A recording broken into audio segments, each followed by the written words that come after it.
Y nosotros estamos enseñando acerca del Evangelio de Juan, y nos corresponde hoy un texto que está ubicado casualmente, fue casualidad porque estamos siguiendo la enseñanza del libro. Este texto que vamos a leer ocurrió exactamente como un día de ayer, hace más de 2000 años. Es decir, lo que vamos a leer ahorita, imagínense que ayer se cumplió aniversario de eso que vamos a leer, exactamente un día como ayer, hace más de 2000 años atrás, 2000 y tanto de años atrás. Yo quiero que usted lo lea en Juan capítulo 2, el verso 13. Este acontecimiento tan importante que registra Juan acerca de lo que Jesús hizo en el templo un 10 de Nisan según el calendario hebreo.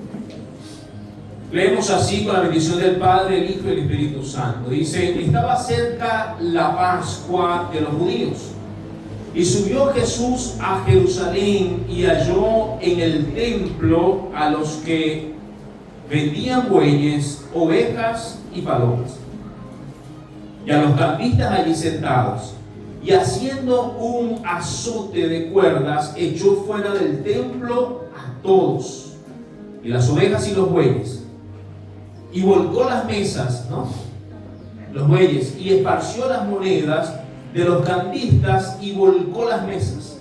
Y dijo a los que vendían palomas: quitad de aquí esto, y no hagáis de la casa de mi padre casa de mercado. Entonces se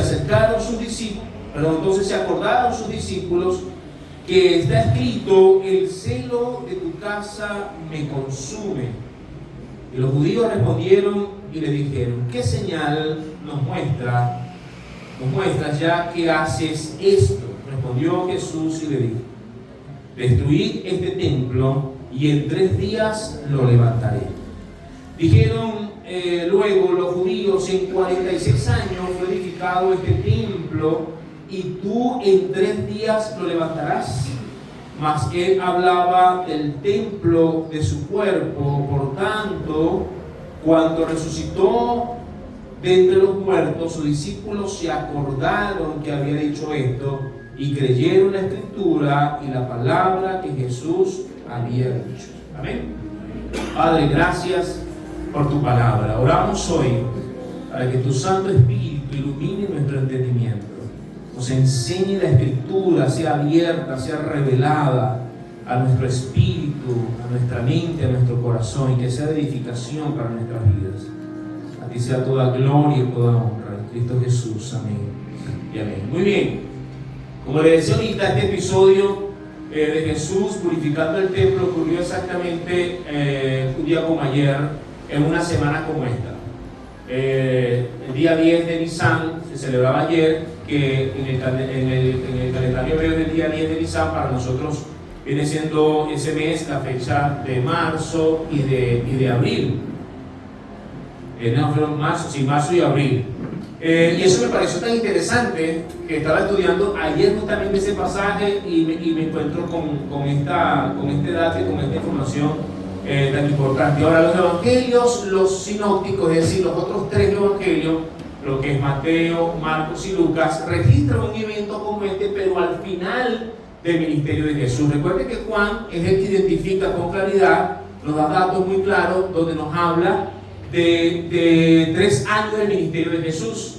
Esto Juan lo registra en el primer año del ministerio de Jesús, es decir, la primera asistencia de Jesús a Jerusalén. O por lo menos él lo registra así: su primera ida a Jerusalén y su primera aparición en público, ya diferente a lo de las bodas de Caná, como lo revisamos la semana pasada, que fue un evento público, no fue tan notorio porque solamente algunas personas se dieron cuenta de lo que estaba sucediendo.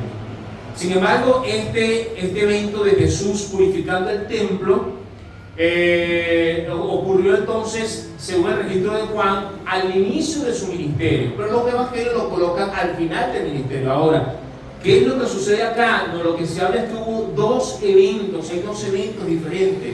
Es decir, Jesús iniciando el ministerio, iniciando su ministerio, va a Jerusalén para asistir a la fiesta de los judíos, en este caso la Pascua, y cuando llega al templo se encuentra con este escenario y entonces hace esto, que entra y saca a todo el mundo y vuelca las mesas y todas estas cosas. Pero en el tercer año de su ministerio, Jesús asiste nuevamente a la fiesta de la Pascua y hace lo mismo, pero en este caso al final de su ministerio y cerca ya de sus últimas semanas de ministerio también. Es interesante que comienza así y termina así. ¿Ok? Entonces no son los mismos eventos, son dos eventos distintos el uno del otro. Ambos ocurrieron en fechas diferentes. Entonces, Jesús asiste al templo o asiste a Jerusalén con el propósito de participar de la fiesta de la Pascua. ¿Ok? La Pascua era una de las celebraciones más importantes en el judaísmo. Pues, podríamos decir que la más importante del judaísmo. ¿Por qué se consideraba tan importante esta celebración? Usted va al capítulo 12 de Éxodo, que se leyó hace poco, en los que iban en el orden de la lectura diaria de la iglesia, en el programa de lectura, y se lee lo que se estableció allí como la fiesta de la Pascua. Éxodo capítulo 12. ¿Qué ocurrió allí? Bueno, recuerde que Moisés fue a liberar al pueblo de la esclavitud. Y después de todas aquellas señales y milagros y todas estas cosas que habían ocurrido, iba a suceder algo más, una última señal milagrosa, muy poderosa, muy fuerte y muy terrible en este caso para los egipcios. ¿Cuál era esa última señal o esa última plaga? La muerte de los primogénitos. Y Dios le dice a Moisés que el pueblo tome un cordero, tenía que ser un cordero sin defecto de un año, ¿okay? Que debían sacrificar este cordero, debían untar las puertas de sus casas y los postes, los dinteles de su casa y los postes, para que cuando pasase por allí el ángel de la muerte no entrara en ese lugar, no entrara en esa casa. El ángel, al ver la señal de la sangre que hacía, pasaba de largo, pasaba sin entrar a la casa. Pascua significa continuar o saltar o pasar. Entonces, es decir, Dios pasó por encima de estas casas donde estaba la señal sin que ellos sufrieran el juicio que estaba sufriendo, en este caso, los egipcios.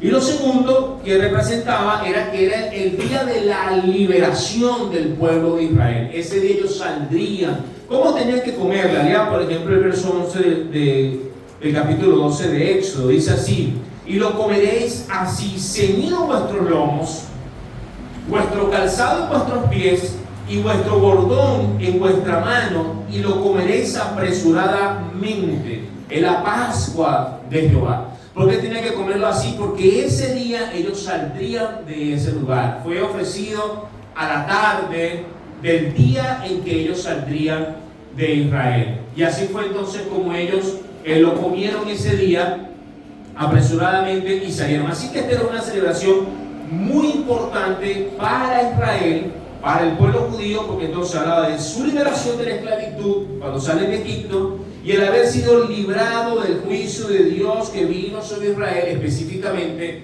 la muerte de los primogénitos. Ahora bien, entendemos entonces que Jesús subió a esta celebración, según el verso 12, como leímos el capítulo 2, verso 12, para esto. Dice, estaba cerca la Pascua de los judíos, es decir, se iba a hacer esta celebración.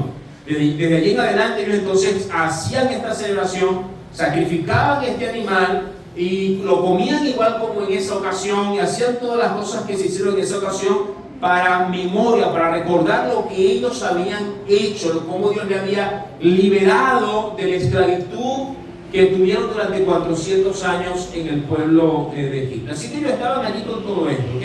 Él también explica por qué se encontraban allí los vendedores de animales, los cambistas son los que cambian, los que cambiaban las divisas allí. Venía gente de todos lados para ofrecer sacrificios. Recuerden que los judíos estaban dispersos por todos lados había muchos prosélitos también, y cuando iban a Jerusalén llevaban una moneda diferente a la que se aceptaba en el templo, entonces estaban los que cambiaban las monedas allí.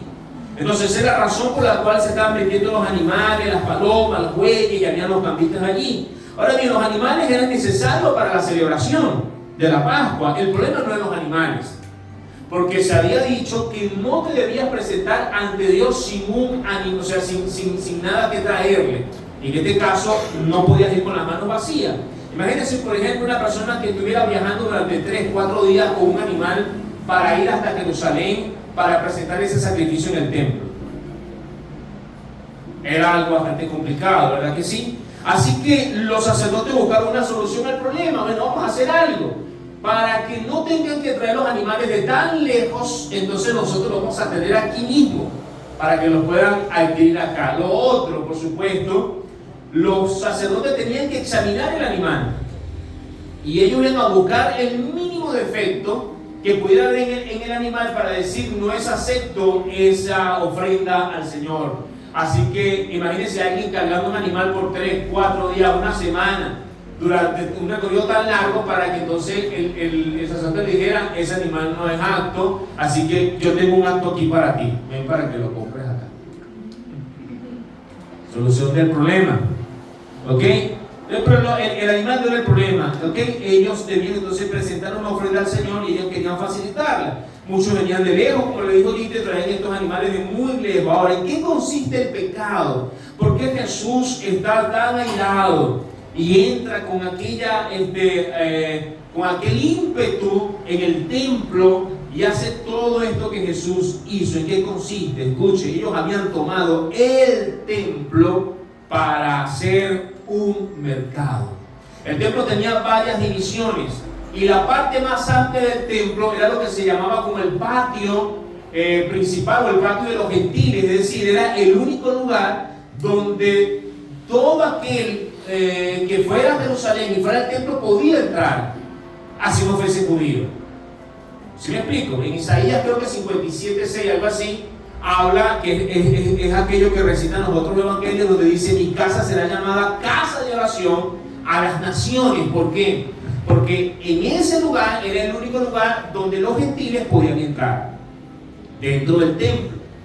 ¿En qué consistió entonces? Bueno, consistió exactamente en lo que Jesús había dicho. Ellos habían tomado el templo del Señor, que había sido consagrado para la oración, para la adoración, para llevar la ofrenda, para llevar el sacrificio. Lo habían tomado entonces para hacerlo en el mercado popular en Jerusalén. Imagínense todo ese desastre allí. Ahora fíjense algo, la fiesta de la Pascua era una de las más importantes para el pueblo judío. ¿Por qué? Porque ella representaba la liberación de la esclavitud. Téngalo presente. Ella simbolizaba la protección de Dios sobre ellos por la marca, aquello que Dios había colocado, aquella señal de la sangre en los postes. Eso tenía mucho significado. Sin embargo, los líderes religiosos habían permitido que algo tan especial, tan espiritual, se convirtiera en algo tan grosero como un mercado popular. Algo tan espiritual, algo tan profundo, algo tan importante se había convertido en ¿qué ahora? Se había convertido en la semana de hacer billete. Se había convertido en la semana de hacer plata. Y mi amado hermano, esto se lo digo con toda responsabilidad, empezando por nosotros mismos. Porque nunca podemos hablar señalando al otro, sino empezando por nosotros mismos. La práctica de sacar provecho de la religión, de hacer riqueza, es una práctica de toda la vida, mi amado hermano. Vea la historia de la misma iglesia. Desde el año 300, 400 después de Cristo hasta todavía. ¿En qué se convirtió la iglesia después del año 325, después de Constantino? ¿En qué se convirtió? En la iglesia del poder. ¿En qué se convirtió? En la iglesia del lucro. ¿En qué se convirtió? En la iglesia que saqueaba, que vendía el perdón. Imagínese usted. ¿Quieres ser perdonado? Tu pecado te va, el perdón de tu pecado te va a costar tanto. En la adquisición de terrenos, de territorios. la Iglesia católica, entendiendo que también es parte de nuestra propia historia, ¿okay? En otro momento hablamos de esto. Bueno, nosotros no podemos borrar una cosa tan grotesca como esa. ¿Sí me explico? Donde se saqueó al pueblo. Pero no es muy diferente a lo que nosotros vemos hoy día en nuestras propias iglesias evangélicas, donde se ha tomado la religión como la oportunidad de hacer dinero. Y eso es todo, mi amado hermano. Llegó Navidad, comercio, ventas de reliquias, venta de cosas, venta de esto, venta de aquello. Hoy se celebra el Día de Ramos, hay que vender ramos, hay que vender el agua. La iglesia vendió pedacitos de la cruz de Cristo. Yo no sé cuántas cruces habrán vendido, porque imagínense la cantidad de pedazos de la cruz de Cristo que llegaron a vender como reliquias. ¿Sí me explico? Entonces, la religión, cual sea, evangélica, lo que sea, se ha usado muchas veces en muchos lugares para saquear. Y de eso nosotros tenemos que tener mucho cuidado y de evaluarnos a nosotros mismos a la luz de la verdad, de la palabra, porque a Jesús no le importó nada de esto. Jesús entró con aquel ímpetu en aquel lugar, con ira santa, muy molesto por lo que estaba sucediendo, volcando las mesas, hizo un azote, recuerda, dice la Biblia, y empezó a sacar a todo el mundo. Dice ya que los sacó a todos. Bueno, no es que la casa de Dios tiene que estar llena, sí, pero no llena de ladrones.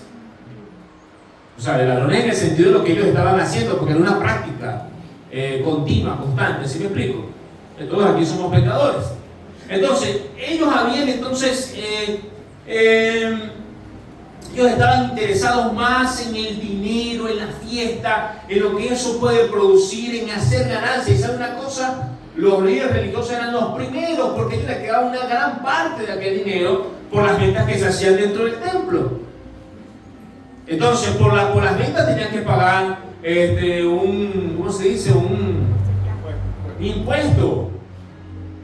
Imagínense la cantidad de animales. Josefo describe que era impresionante la cantidad de animales que se llevaban para sacrificar en ese lugar. Algo extra bíblico que tenemos en la historia también que se cuenta. O sea, la cantidad de dinero que podían adquirir era una cosa descomunal.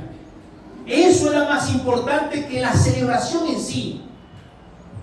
Eso era más importante que recordar que el sacrificio en sí era sacar provecho de todo esto. Era lo que ellos estaban haciendo. Viene la fiesta de la Pascua, estamos preparados ya para tener las mejores ventas. Ese era su enfoque. Y esto era permitido lógicamente por los líderes religiosos porque se beneficiaban de esto.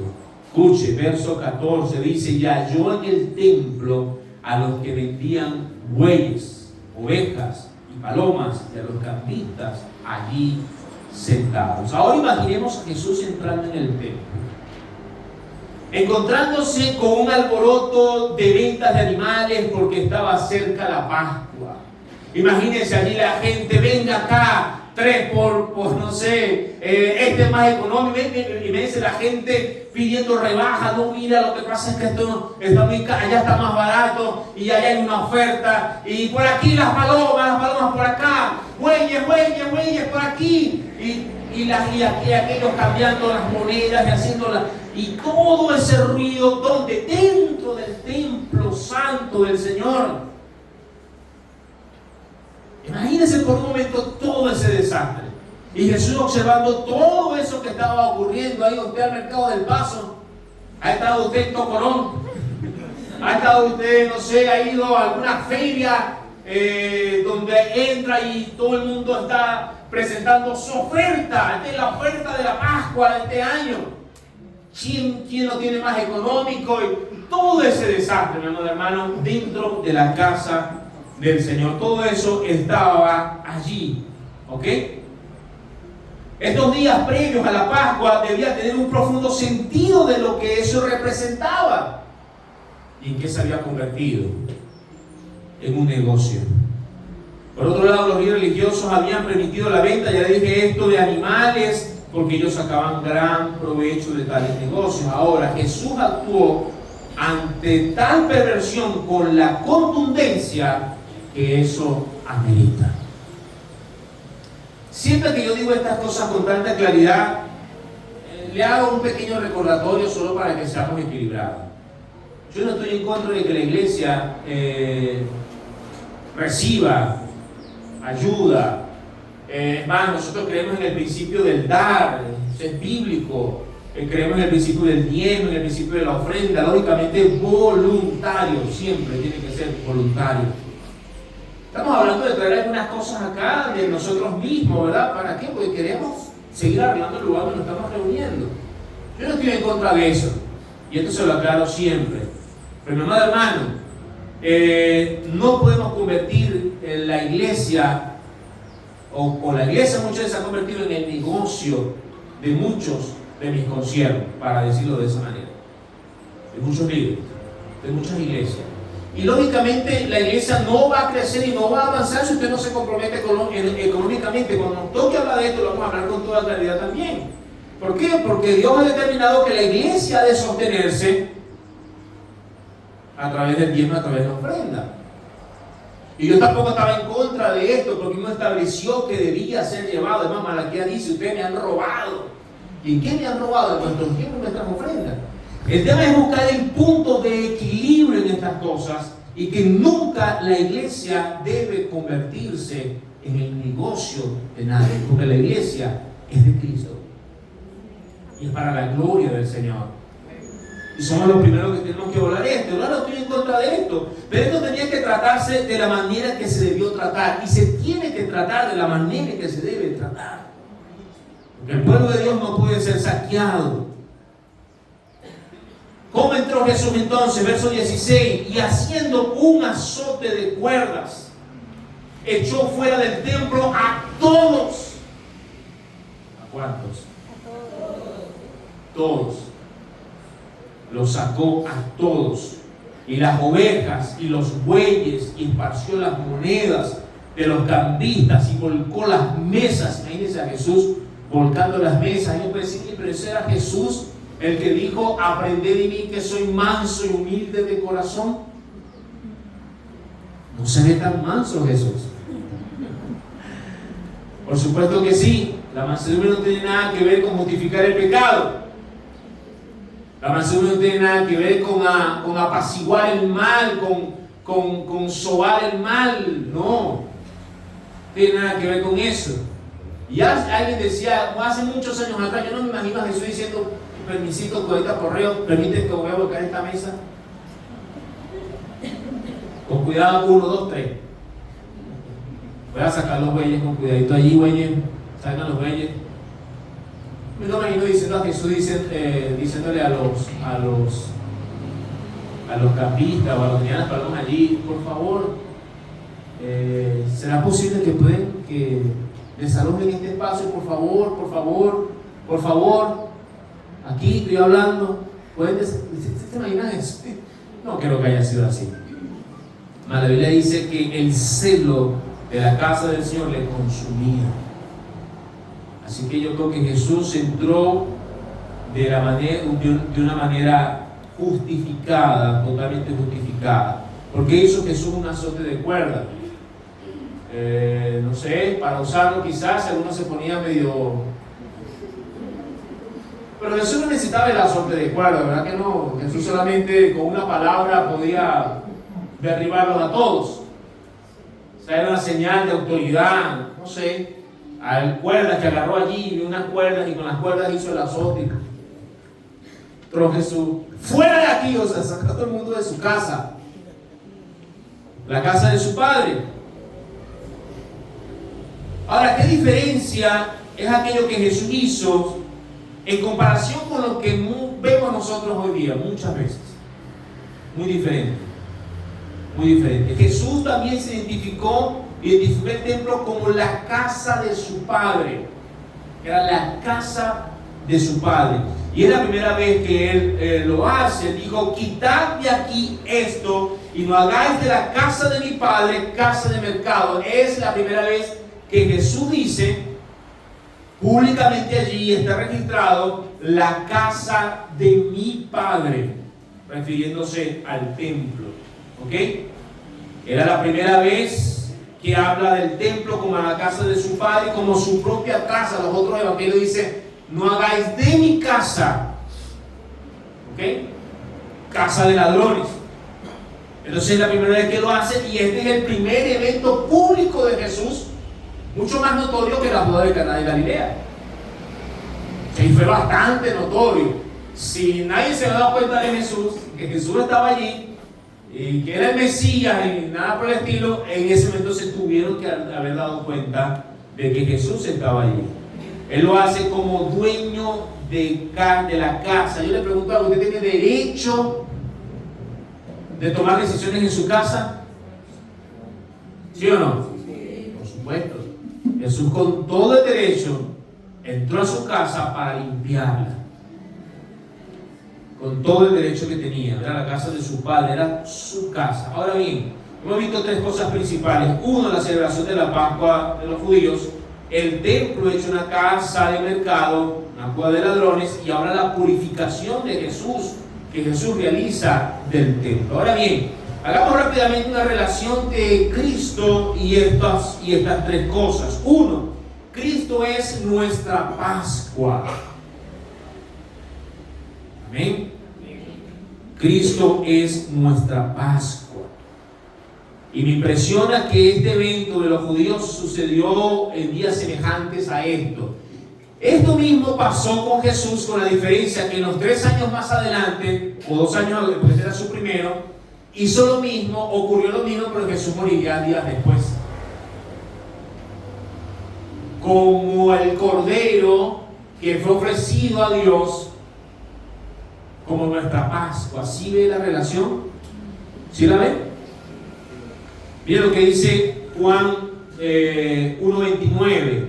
El siguiente día vio Juan a Jesús que venía a él y dijo: he aquí el Cordero de Dios que quita el pecado del mundo. Ok, el Cordero que ofrecían los judíos le liberó momentáneamente de una esclavitud y de la muerte. Ahora, Cristo es el Cordero perfecto de Dios, ofrecido como sacrificio para librarnos a nosotros de nuestro pecado y de la esclavitud, y vamos a ver varias diferencias acá. Por ejemplo, los judíos debían presentar el sacrificio de un cordero la tarde del 14 del mes de Nisan. Cristo fue presentado como nuestro Cordero Pascual una vez para siempre. 1 Corintios 5:7 dice: limpiaos pues de la vieja levadura, para que seáis sin nueva masa, sin levadura, como sois, porque nuestra Pascua, que es Cristo, ya fue sacrificada por nosotros. Los judíos fueron libres esa tarde de la esclavitud de Egipto. Nosotros fuimos libres de la esclavitud del pecado. Romanos 8:2 dice: porque la ley del Espíritu de vida en Cristo Jesús me ha librado de la ley del pecado y de la muerte. Los judíos fueron librados de morir bajo el juicio de Dios junto a los egipcios, sus primogénitos allí. Nosotros hemos sido liberados del castigo eterno, porque Cristo recibió el justo juicio de Dios sobre él. Él recibió el castigo que nosotros merecíamos. Dice Romanos 6:23: porque la paga del pecado es muerte, mas la dádiva de Dios es vida eterna en Cristo Jesús, Señor nuestro. Amén. El pueblo de Israel salió para poseer una tierra prometida aquí en este plano natural, desde Egipto hasta Canaán. Nosotros estamos sentados en lugares celestiales con Cristo Jesús.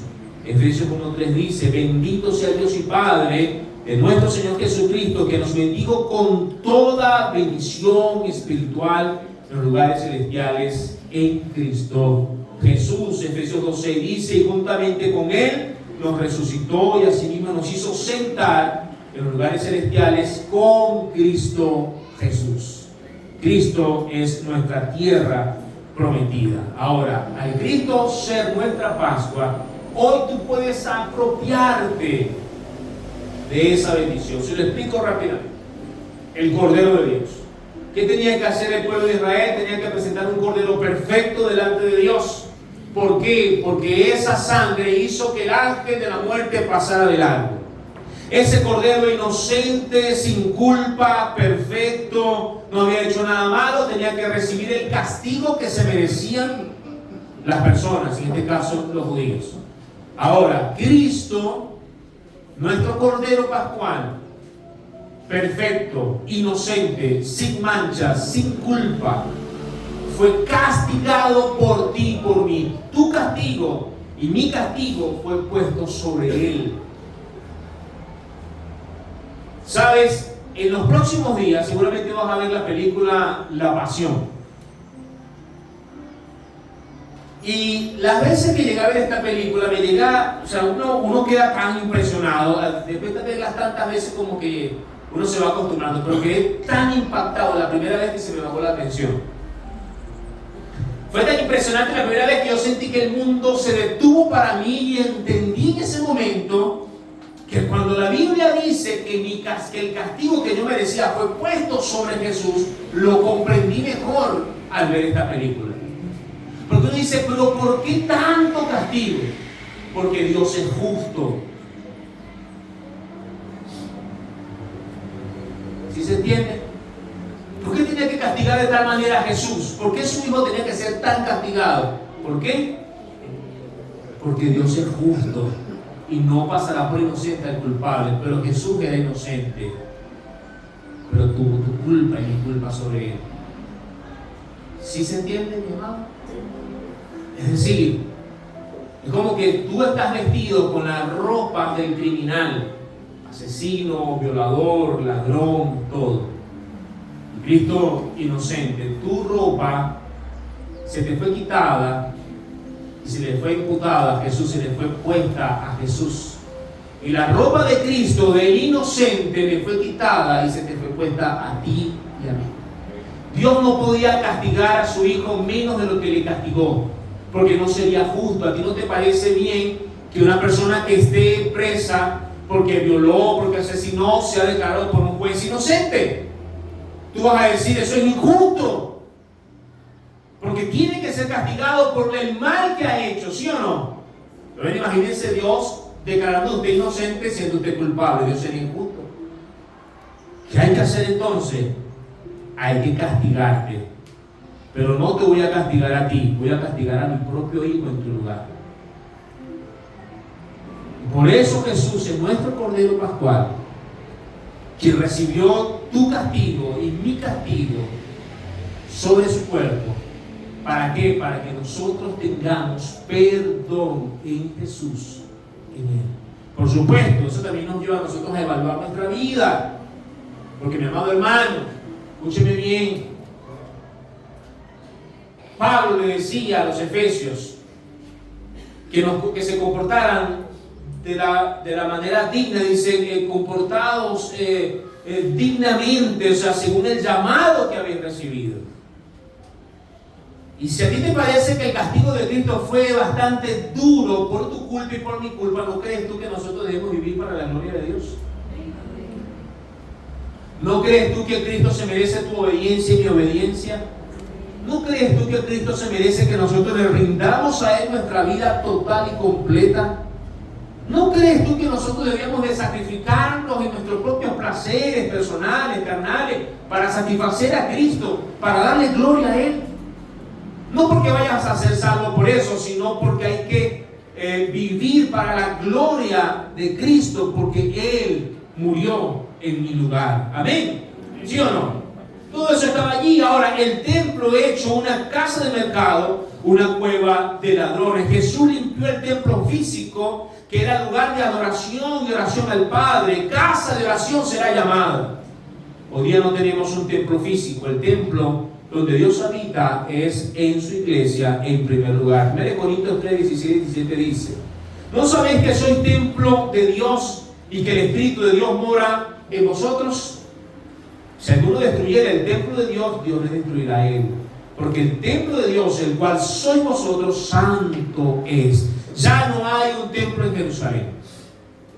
Ya no hay un lugar donde hay que ir con animales a sacrificar allá para adorar a Dios. No, ya no hay nada de eso.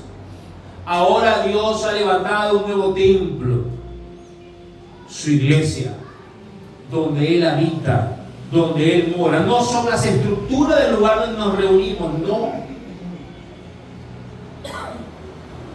Es su pueblo, es su asamblea, es su iglesia. Y el segundo enfoque que encontramos en esto, primero, que la iglesia es el templo de Dios hoy día, tiene que ser cuidado también. Y lo segundo es que tú a nivel personal eres templo de Dios. Y si no estás seguro de eso, hoy puedes ser templo de Dios, para que Dios habite. Yo sé que eso es incomprensible, y gracias a Dios no tenemos que comprenderlo. ¿Cómo es que el Dios santo, que es santo, santo, santo, puede habitar en mi corazón? ¿Cómo puede ser eso? No lo sé, no lo sabemos, pero es una verdad, es una realidad. La Biblia dice que somos templo del Señor. Ahora fíjense algo, y está relacionado con lo segundo, y con esto termino. Le pregunto, ¿usted es templo de Dios hoy día? Si no está seguro, hoy puede ser templo de Dios. Otra pregunta, ¿cómo está el templo de Dios? ¿Cómo está esa casa? ¿Cómo está? Si Jesús nos visita hoy, si Jesús entrara como entró en Jerusalén, ¿o desde cuándo Jesús no visita su casa? ¿Desde cuándo no le invitas para que esté contigo? Si Jesús entrara y si Jesús llegara, ¿hay ruido de animales en ese templo? ¿Hay escándalo y alboroto? Si Jesús llegara hoy al templo, así, a usted como casa de Dios, ¿qué va a encontrar? Una casa sucia, ruidosa. ¿Cómo está tu mente? ¿Cómo está tu corazón? ¿Hay perturbación? ¿Hay angustia? ¿Hay ruido de animales? ¿Hay escándalo? ¿Hay alboroto?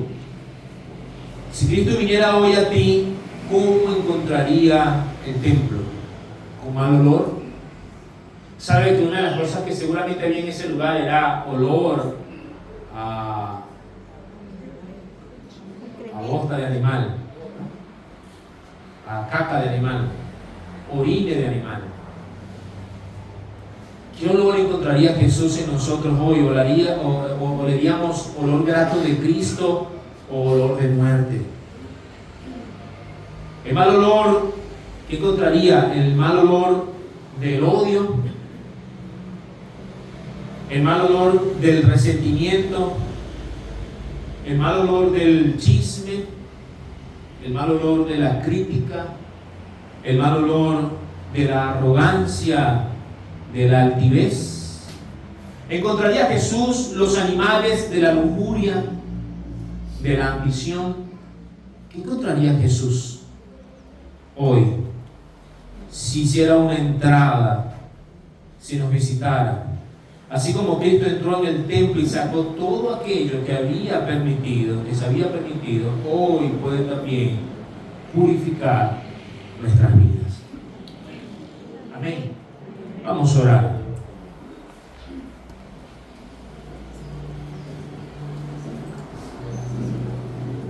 Yo voy a hacer dos oraciones. La primera oración es una invitación donde,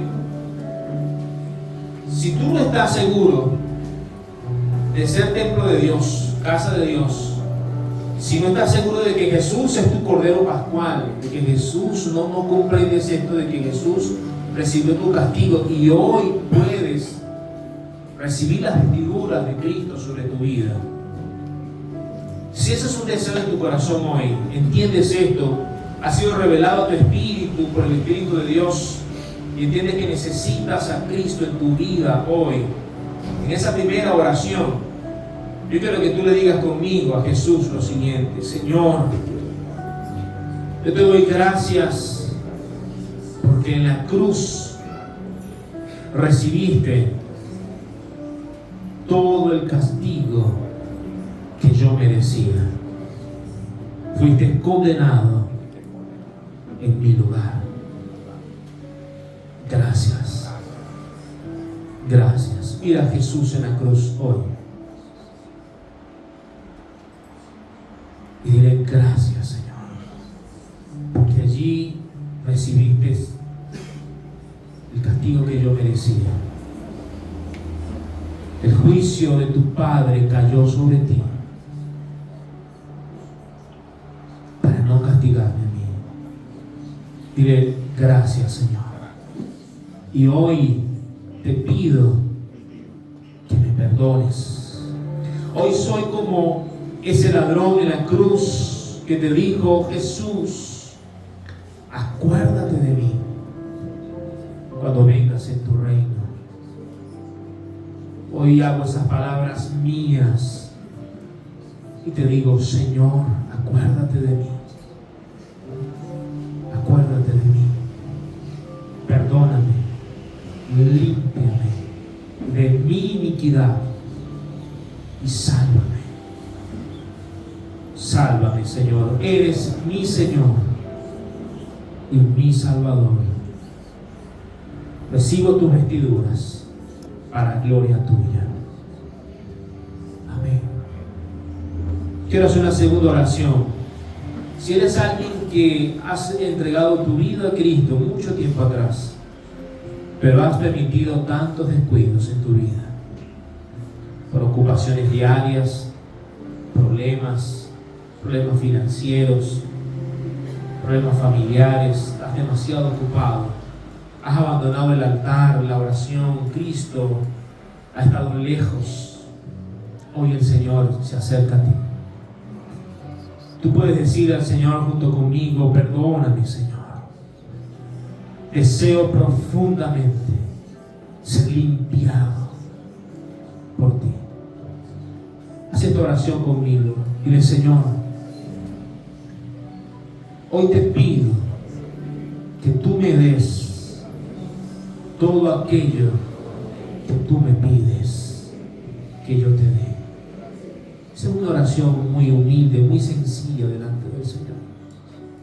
Repítalo una vez más conmigo. Dígale: Señor Jesús, hoy te pido que tú me des todo aquello que tú me pides que yo te dé. Reconozco que soy débil y que aunque quiero, no puedo. Aunque lo deseo, no tengo la fuerza suficiente para hacerlo.